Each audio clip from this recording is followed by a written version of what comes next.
Exercise 6.2 class 9th mathematics. ठीक है, chapter number 6 lines and angle start कर रहे हैं। इसको ये तो बहुत ही ईजी है, बहुत ही ज़्यादा आसान है। बस मैं आपको जो चीज़ें समझाऊंगा ना, वो अगर एक बार आप समझ गए अच्छे से, तो आपके लिए हर एक चीज़ें बहुत ही आसान हो जाएंगी। ठीक है, तो जो कुछ ऑक्सियम्स हैं, ठीक है, जैसे कि सपोज हमें क्या सीखना है। हमारे पास अगर दो पैरेलल लाइन्स हैं, ये एक पैरेलल लाइन्स है और ये दूसरी पैरेलल लाइन्स है। ठीक है, इस पैरेलल लाइंस को एक तीसरी ट्रांसवर्सल लाइन ऐसे इंटरसेक्ट करती है, तो यहाँ पर कुछ एंगल्स बनते हैं। यहाँ पर एंगल बनेगा, ये वाला एंगल बनेगा, और जो चीज़ आपने प्रीवियस में पढ़ी है ना, उसका भी यूज़ होगा। यहाँ पर एंगल बनेगा, यहाँ बनेगा, यहाँ बनेगा, यहाँ बनेगा, यहाँ बनेगा। आपने पढ़ा है ना, जब दो लाइन आपस में इंटरसेक्ट करती है तो अपोजिट एंगल्स है ना, वर्टिकली अपोजिट एंगल आपस में इक्वल होते हैं। तो वो प्रॉपर्टी तो यहाँ लग ही रही है। इसके अलावा भी, ठीक है, सपोज करिए इस लाइन का नाम मैंने एम एन बोल दिया, ठीक है, और इसका नाम मैंने कुछ बोल दिया। ये एम एन है, ये एल एम लाइन है, एल एम एन एल कुछ भी दे दो, एल पी लाइन है। ठीक है, ऐसी एक लाइन है।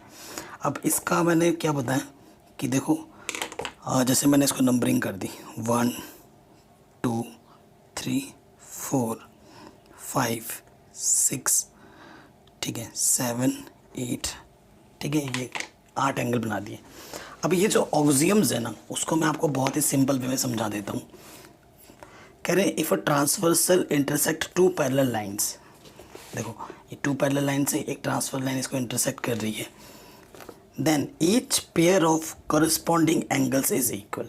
ठीक है, तो करस्पॉन्डिंग एंगल्स कौन कौन से मैं वो आपको बता देता हूँ। ठीक है, तो सबसे पहले बात करेंगे किसकी, कॉरस्पॉन्डिंग एंगल्स की। कॉरस्पॉन्डिंग एंगल्स, तो कॉरस्पॉन्डिंग एंगल्स कौन सा है, देखो इधर का 1 और इधर का 5, ये आपस में इक्वल होंगे। ठीक है बच्चा, सो 1 एंगल जो है वो किसके इक्वल हो जाएगा, 5 के। ठीक है, उसके बाद 2 एंगल हो जाएगा 6 के। ठीक, उसके बाद जो 4 हो गए, यहाँ पर 4 है, यहाँ 8 है। ठीक है, और 3 किसके हो जाएगा, 7 के। यहाँ पर 3, यहाँ पर 7, कॉरस्पॉन्डिंग एंगल्स। ठीक है, पोजीशंस टाइप सेम पोजीशन में जो है वो आपस में क्या हो जाएंगे, इक्वल हो जाएंगे। नेक्स्ट जो ऑक्सियम है वो मैं आपको बताता हूँ। नेक्स्ट ऑक्सियम्स क्या बोलते हैं, if a transversal intersect two lines such that a pair of corresponding angle is equal, then two lines are parallel to each other. अगर कॉरस्पॉन्डिंग एंगल्स इक्वल हो जाते हैं, अगर 1 5 के इक्वल है, 2 6 के इक्वल है, 4 8 के इक्वल है, 3 7 के इक्वल है, इट मीन्स कि ये वाली लाइन और ये वाली लाइन आपस में क्या है, पैरेलल है। ये ऑक्सियम्स हैं। ये क्लास 9th के 10th में भी बहुत ज़्यादा यूज़ होगा। ठीक है, उसके बाद आ जाओ थ्योरम पर। थ्योरम को तो प्रूफ भी कर सकते हैं, बट इनका प्रूफ नहीं आता है, इन पर बेस्ड क्वेश्चन ही आते हैं। If a transversal intersects two parallel lines, then each of pair of alternate interior angle is equal. अब मैं बताता हूँ आपको कि अल्टरनेट इंटीरियर एंगल्स क्या होते हैं। नेक्स्ट क्या बात आ रही है, अल्टरनेट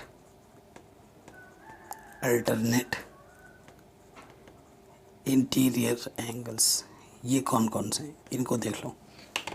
ठीक है, तो अल्टरनेट इंटीरियर एंगल्स कौन कौन से हैं, देखो यहाँ का ये जो 4 है ना, और यहाँ का ये जो 6 है, ये अल्टरनेट इंटीरियर अंदर के, इंटीरियर बोले तो अंदर के इक्वल्स हैं।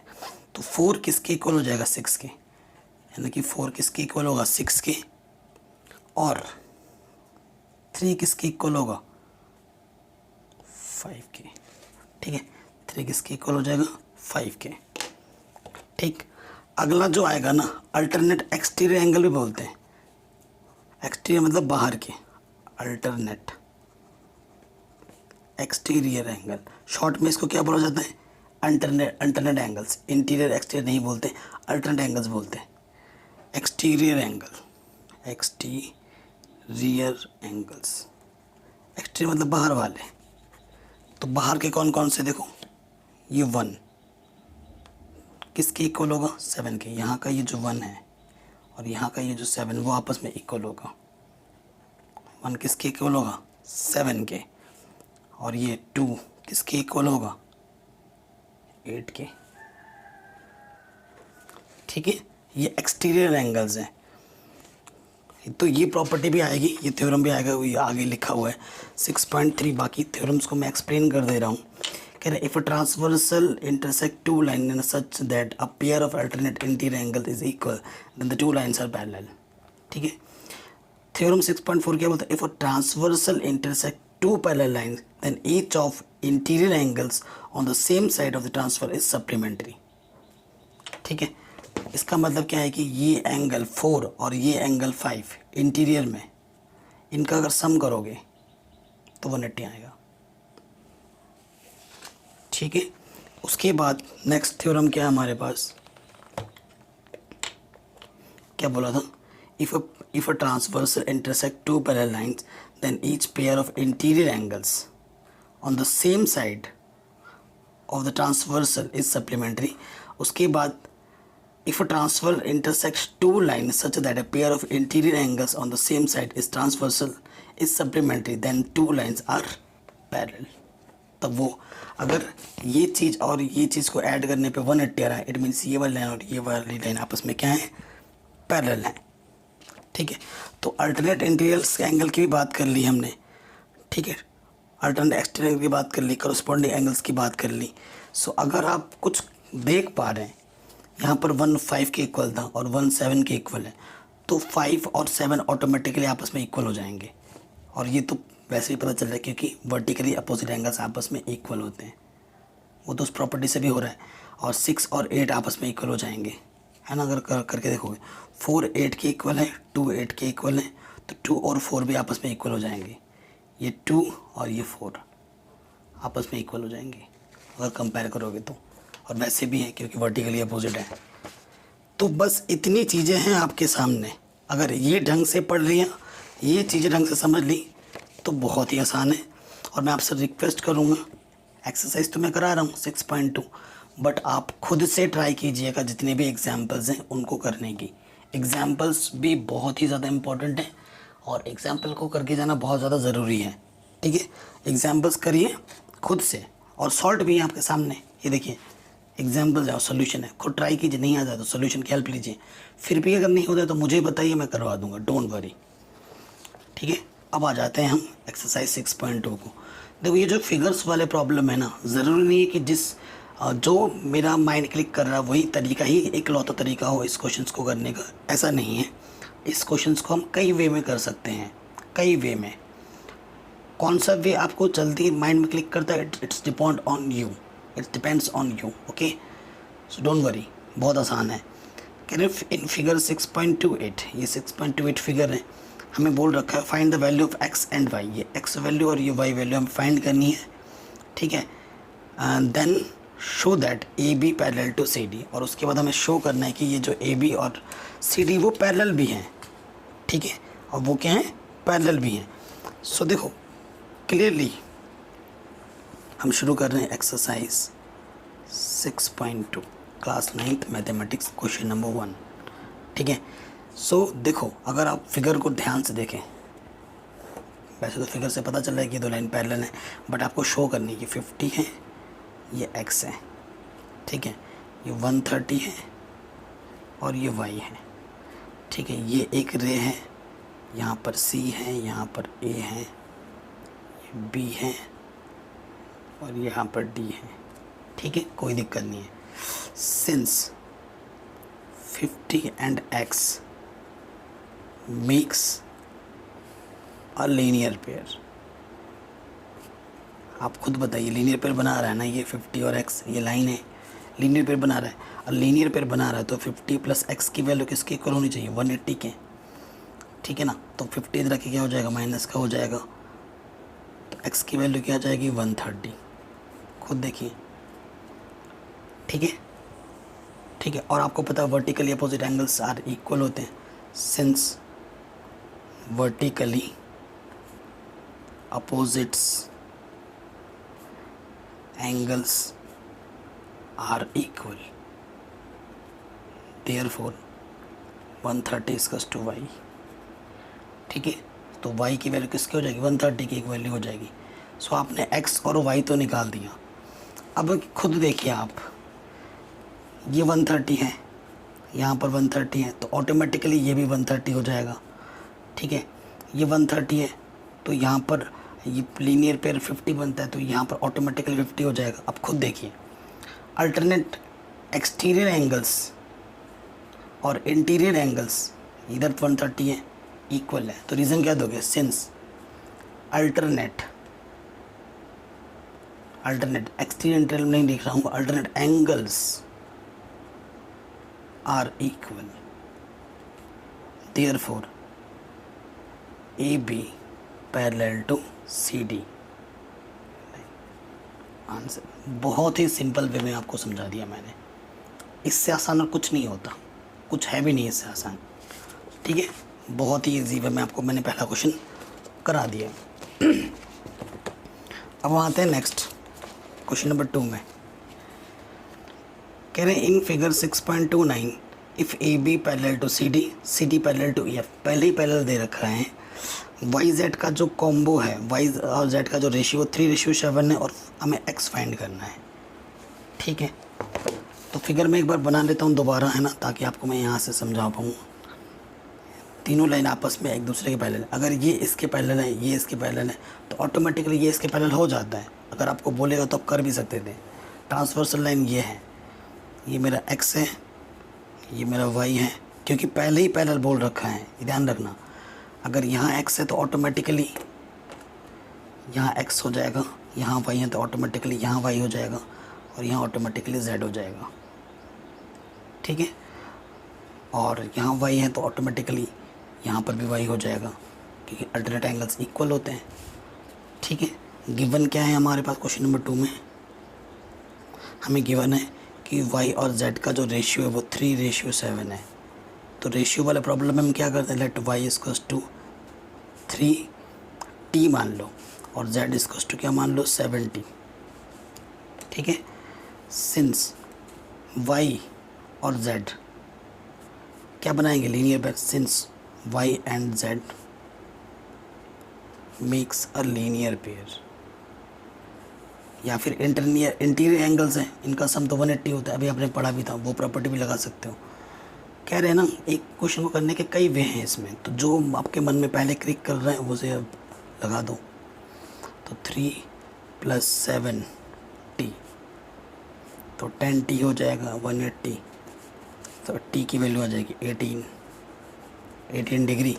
सो y की वैल्यू क्या आ जाएगी, 3t है, 3 × 8 18 54 54, और z की वैल्यू क्या है 70, यानी कि 7 × 18 7 × 8 56, 7 कम 7 5 12 126, ठीक है। बट हमें वाई जेड नहीं फाइंड करना है, हमें एक्स फाइंड करना है। हमें क्या फाइंड करना है, एक्स। देखो एक्स और वाई ये भी आपस में क्या बनाएंगे, इनका एडिशन क्या होगा, सप्लीमेंट्री होगा। Since X and Y makes supplementary angles, अभी अपने थ्योरम में पढ़ा था। सप्लीमेंट्री एंगल्स क्या होता है कि x + y को ऐड करोगे तो 180 मिलेगा। y अभी आपने निकाला है कितना 54, तो 180 54 प्लस का इधर आगे माइनस कर दो तो ये आ जाएगा 126, ठीक है। आराम से हो गया, कोई दिक्कत नहीं, कोई परेशानी नहीं, एकदम इजी वे में इजी एक्सप्लेनेशन के साथ मैंने आपको समझा दिया। आई होप आपको समझ में ज़रूर आया होगा। कोई दिक्कत परेशानी हो तो ज़रूर मुझे बताएं। नेक्स्ट प्रॉब्लम पे आ जाते हैं। थोड़ा सा आपको थोड़ा सा बैकग्राउंड में हवा की नॉइज़ आएगी, क्योंकि एसी ऑन किया है मैंने जस्ट अभी। बहुत ही ज़्यादा गर्मी हो रही है आजकल, 46 के पार है टेम्परेचर, फिर भी मैं पढ़ा रहा हूँ, भीग गया हूँ इधर से मैं, पता है आपको।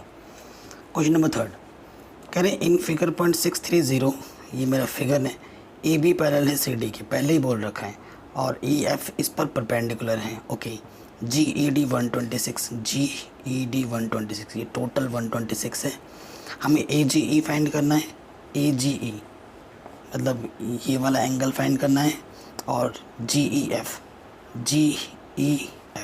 ये वाला एंगल फाइंड करना है, ओके। और फिर एफ जी ई और ये अंदर का एंगल भी हमें फाइंड करना है। बहुत ही आसान क्वेश्चन है, चलिए वीडियो को स्टार्ट करते हैं इस क्वेश्चन के लिए। तीसरा नंबर पे क्वेश्चन है, ठीक है। सो फिगर एक बार अच्छे से दोबारा बना लेते हैं आपको समझाने के लिए। ये इस पर परपेंडिकुलर है, ये बच्चा ऐसा है, यहाँ मेरा G है, यहाँ मेरा F है, ये B, यहाँ E, यहाँ E, यहाँ का एंगल 90 है और टोटल यहाँ से लेकर यहाँ तक 126 डिग्री दे रखा है हमें। यहाँ C है, यहाँ D है। तो बेसिकली ये वाला एंगल फाइंड करना है, ये वाला एंगल फाइंड करना है और ये वाला एंगल फाइंड करना है। गिवन क्या दे रखा है, GED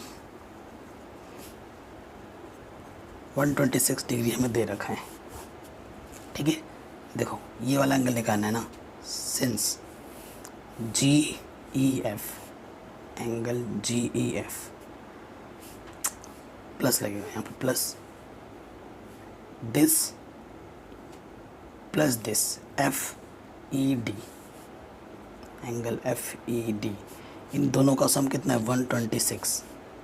GED को ऐसे लिख सकता हूँ मैं, ये चीज़ आपको निकालनी है, GEF ये आपको निकालनी है।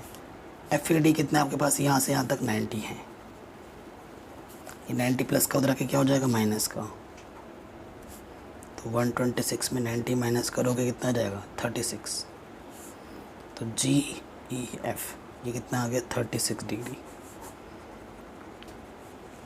यानी कि ये वाला कितना मिल गया मेरे को, 36 डिग्री। देखो परपेंडिकुलर है ये, अगर ये परपेंडिकुलर है तो ये भी क्या होगा, 90 होगा। ठीक है, ये भी हमारा कितना होगा, 90 होगा।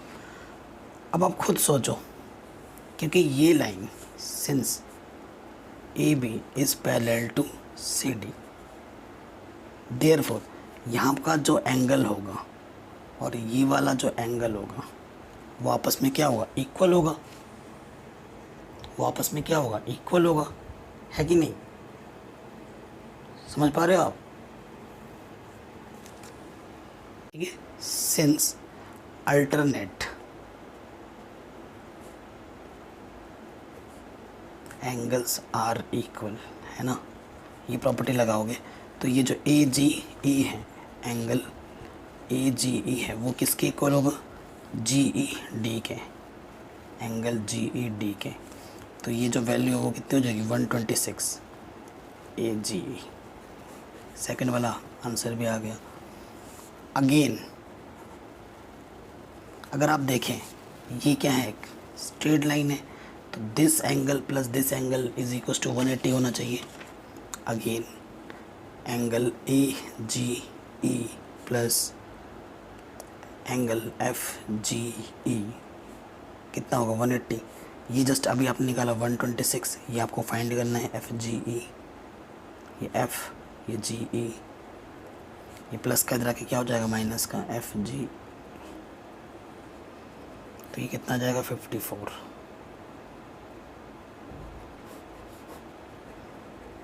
आंसर। ठीक है, ये वाला आराम से निकल गया, कोई दिक्कत नहीं, कोई परेशानी नहीं। ठीक है, ये जो चीज़ आपको निकालनी थी वो हमने आराम से निकाल दी है। क्वेश्चन नंबर 4 में आ जाते हैं। कह रहे हैं इन फिगर 6.31, ये मेरा फिगर है 6.31। ठीक है, कह रहे हैं PQ ST के पैरेलल है, ये जो PQ है ये ST के पैरेलल है। हमें QRS फाइंड करना है। हमें कुछ हिंट दे रखा है, वो तो यहाँ दे रखा है, लेकिन एग्जाम में थोड़ी ना दे रखा होगा हिंट फिंट। बहुत ही आसान क्वेश्चन है। ठीक है, बहुत ही आसान क्वेश्चन है। कैसे करेंगे चलिए देखते हैं। ठीक है, ऐसा कुछ दे रखा है, मैं फिगर बनाने की कोशिश करता हूँ। ऐसा कुछ दे रखा है तो हम क्या करेंगे, इस ये लाइन और ये लाइन पैरेलल पहले ही बोल रखा है, तो मैं इसको ना आगे बढ़ाता हूँ और इसको भी आगे बढ़ाता हूँ। ठीक है, कोई दिक्कत नहीं है। अब देखिए यहाँ से लेकर यह वाला पॉइंट Q है, ये 110 है, यहाँ पर P है, यहाँ पर H है और यहाँ पर T है। यह हमें दे रखा है 130। ठीक है, और यहाँ हमें दे रखा है R। आप जानते ही हैं। ओके, अगर सीधी सी बात करूं, क्योंकि ये लाइन और ये लाइन समझना ज़्यादा ज़रूरी है। ठीक है बच्चा, क्योंकि ये वाली लाइन को अगर मैं आगे बढ़ाऊँ तो ये लाइन भी पैरेलल है इसके, यहाँ पर 130 है तो यहाँ पर भी क्या होगा 130 होगा। देखो यहाँ पर 130 है तो यहाँ पर भी क्या होगा 130 होगा। ठीक है, सीधी सी बात है। यहाँ पर 130 है तो ये एक लीनियर पेयर बनाएगा तो यहाँ पर ऑटोमेटिकली क्या हो जाएगा 50, यहाँ पर ऑटोमेटिकली क्या हो जाएगा 50, है ना। समझ पा रहे हैं ना की बात जो मैं आपको समझाना चाह रहा हूँ, आई होप आप समझ पा रहे होंगे। ठीक है, ये 50 हो गया। अब देखो ये 110 है तो यहाँ कितना हो जाएगा 70। आपको यही एंगल्स निकालने थे। ठीक है, ये एक लीनियर पेयर बनाएगा 70 आ जाएगा। अल्टरनेट एंगल्स इक्वल होते हैं, यहाँ 130 है तो यहाँ 130 हो जाएगा, यहाँ से लेकर यहाँ तक। तो ये एक लीनियर पेयर बनाता है, this plus this angle is 180 तो ऑटोमेटिकली 50 आ जाएगा। ये दो एंगल आपको निकालने थे, निकाल दिया हमने। समझ गए ना। अब समझ गए तो इसका एक्सप्लेनेशन आप खुद लिख लेना, समझना ज़्यादा ज़रूरी है। ठीक है, क्या एक्सप्लेनेशन दोगे लिख लेना। 5वें नंबर्स पे आते हैं, 5th वाले प्रॉब्लम्स पर। कह रहे इन फिगर 6.32, ये मेरा फिगर है 6.32, ए बी और सी डी आपस में पैरेलल हैं। ए पी क्यू मेरा 50 है, ए पी क्यू मेरा 50 है एंड पी आर डी मेरा 127 है, ये मेरा 127 है। ठीक है, कोई दिक्कत नहीं है। हमें एक्स और वाई फाइंड करना है, ये एक्स और ये वाई फाइंड करना। अरे भाई साहब इतना आसान क्वेश्चन, इतना आसान क्वेश्चन है, बाप रे। देखिए कैसे, प्रॉपर्टी जो पड़ी है ना उसी का सारा खेल है, उसी के द्वारा ही सब कुछ होगा। ये ए है, ये पी है, ये मेरा बच्चा बी है। ठीक है, समझ में आ रहा है ना। ये मेरा सी है, ये मेरा क्यू है, ये मेरा आर है और इधर मेरा डी है। ठीक है, ये वाला एंगल मेरा एक्स, ये वाला एंगल मेरा वाई, ये वाला एंगल मेरा 50 और ये वाला एंगल मेरा 127।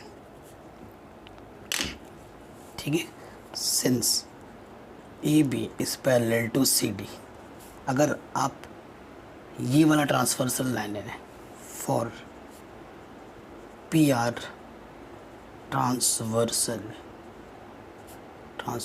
लाइन, अगर इस लाइन की मैं बात करूं तो देखो बच्चा क्या होगा, this is must be equal to this, है ना। अल्टरनेट एंगल्स इक्वल होते हैं। 50 plus Y must be equal to 127। Reason क्या है, अल्टरनेट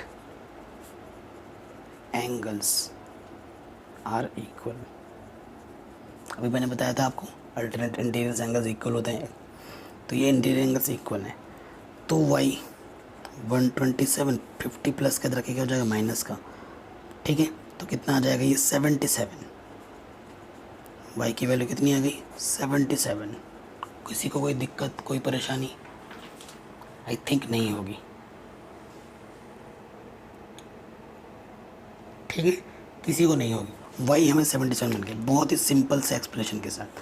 अब देखो, अब हमें एक्स चाहिए। ठीक है, वाई तो मेरे को मिल गया बेटा कितना, वाई मेरे को मिल गया 77। ठीक है, ये एक ट्रायंगल भी तो है बच्चा, ये देखो। और ये चीज़ और ये चीज़ का सम क्या होना चाहिए 180। सिंस इसको एक्स बोला, इसको वाई बोला, मैं इस एंगल को जेड बोल लेता हूँ। सिंस z प्लस 127 किसके इक्वल होगा 180 के होगा।